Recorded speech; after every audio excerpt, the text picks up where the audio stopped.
Estudo mostra como o estresse pode levar à produção de glicose no fígado. Luciana Constantino. Uma pesquisa liderada por brasileiros descreveu detalhadamente a morfologia dos nervos no fígado e como eles controlam a produção de glicose em situação de estresse do organismo. Esse processo, conhecido como gliconeogênese hepática, é vital na manutenção da glicemia durante o jejum e em ocasiões de alta demanda energética. Publicado na revista científica Metabolism. O estudo foi feito em camundongos. Mostrou que, em resposta ao frio, os nervos simpáticos que liberam noradrenalina no fígado ajudaram a aumentar o açúcar no sangue ao ativar o processo de produção de glicose. Essa ativação envolveu moléculas específicas à proteína Krebs-seu ativador CRTC2, pouco estudadas nesse contexto. Leia mais. Voz pode ser usada para monitorar glicose no sangue, aponta estudo. Pílulas para perda de peso podem facilitar tratamento contra a obesidade, entenda. Remédio para diabetes pode desacelerar envelhecimento, sugere estudo.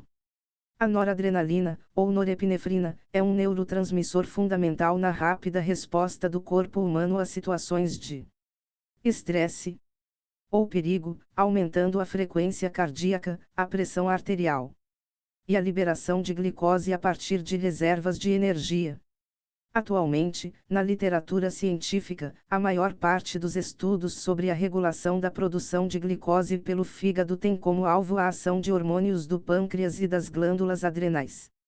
A compreensão desses mecanismos é crucial para desvendar os processos fisiológicos desordenados que levam a doenças metabólicas, entre elas diabetes e obesidade. Por isso, os achados da pesquisa podem abrir caminhos para novos estudos focados no tema, especialmente em situações de alterações do sistema nervoso simpático, como a hipertensão e a esteatose, acúmulo de gordura hepática. A originalidade do nosso trabalho foi mostrar que o sistema nervoso central, por meio de nervos simpáticos, pode controlar e ativar de novo a produção hepática de glicose em uma situação de demanda energética. Descrevemos a anatomia da inervação que chega ao fígado usando uma metodologia inédita no Brasil, explica a agência FAPESP e o professor Luiz Carlos Navegantes, do Departamento de Fisiologia da Faculdade de Medicina de Ribeirão Preto da Universidade de São Paulo, FMRP-USP, autor correspondente do artigo. Os pesquisadores usaram uma técnica chamada 3-disco, sigla em inglês para Tridimensional Image of Solvent Cleared Organs, um método histológico que torna as amostras biológicas mais transparentes usando uma série de solventes orgânicos, permitindo assim uma imagem tridimensional com os nervos em destaque.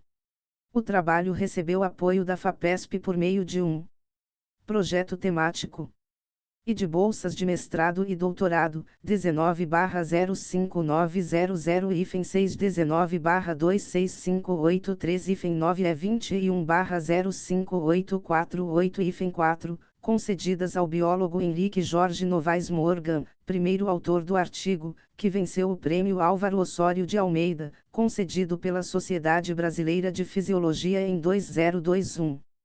Também participaram do estudo pesquisadores da Universidade de Oxford, Reino Unido, do Instituto Francis Crick, em Londres, e o professor Mark Mantmini, do Salk Institute for Biological Studies, Estados Unidos, que descobriu e elucidou seu papel como regulador do metabolismo energético, revelando potenciais alvos de medicamentos para resistência à insulina, diabetes e obesidade.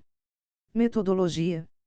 Usando o imunomapeamento em 3D, os cientistas analisaram a distribuição dos nervos simpáticos no fígado dos camundongos, observando-se uma densa inervação composta por fibras nervosas primárias espessas, que se ramificam, mas não alcançam diretamente o hepatocito, célula do fígado. Para investigar o papel fisiológico da inervação, os animais foram expostos a baixas temperaturas, 4 graus Celsius, por até 6 horas. O estresse pelo frio ativou CRTC2, por meio de um sinal de cálcio, K2+, para garantir o fornecimento de glicose para os músculos, ajudando a manter o corpo dos roedores aquecido. dando continuidade aos estudos pioneiros do professor Renato Helios Migliorini, fundador de nosso laboratório, que na década de 1980 demonstrou que o sistema nervoso era capaz de ativar a gliconeogênese, precisávamos entender o que acontecia em nível molecular. Por isso, analisamos animais dos quais tiramos essa inervação do fígado por meio de dois métodos diferentes, um químico e um cirúrgico, e em camundongos transgênicos sem o CRTC2.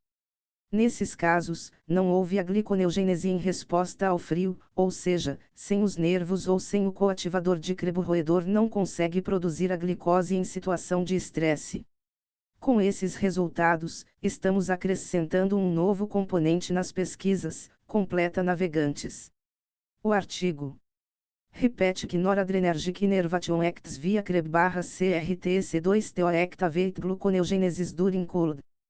Pode ser lido em www.ciênciadirect.com/science/article/p/S00260495240016777. Publicado na revista científica Metabolism, o estudo foi feito em camundongos. Mostrou que, em resposta ao frio, os nervos simpáticos que liberam noradrenalina no fígado ajudaram a aumentar o açúcar no sangue ao ativar o processo de produção de glicose. Essa ativação envolveu moléculas específicas à proteína CREB e seu ativador CRTC2, pouco estudadas nesse contexto. A noradrenalina, ou norepinefrina, é um neurotransmissor fundamental na rápida resposta do corpo humano a situações de estresse ou perigo, aumentando a frequência cardíaca, a pressão arterial e a liberação de glicose a partir de reservas de energia. Atualmente, na literatura científica, a maior parte dos estudos sobre a regulação da produção de glicose pelo fígado tem como alvo a ação de hormônios do pâncreas e das glândulas adrenais. A compreensão desses mecanismos é crucial para desvendar os processos fisiológicos desordenados que levam a doenças metabólicas, entre elas diabetes e obesidade. Por isso, os achados da pesquisa podem abrir caminhos para novos estudos focados no tema, especialmente em situações de alterações do sistema nervoso simpático, como a hipertensão e a esteatose, acúmulo de gordura hepática. Os pesquisadores usaram uma técnica chamada 3-disco, sigla em inglês para Three-Dimensional Image of Solvent Cleared Organs, um método histológico que torna as amostras biológicas mais transparentes usando uma série de solventes orgânicos, permitindo assim uma imagem tridimensional com os nervos em destaque. O trabalho recebeu apoio da FAPESP por meio de um projeto temático e de bolsas de mestrado e doutorado, 19/05900-6 19/26583 e 21/05848 concedidas ao biólogo Henrique Jorge Novaes Morgan, primeiro autor do artigo, que venceu o Prêmio Álvaro Osório de Almeida, concedido pela Sociedade Brasileira de Fisiologia em 2021. O artigo Hepatic Noradrenergic Innervation Acts via CRTC2 to activate gluconeogenesis during cold pode ser lido em invo.ciênciadirect.com/science/article/p/S00260495240016777.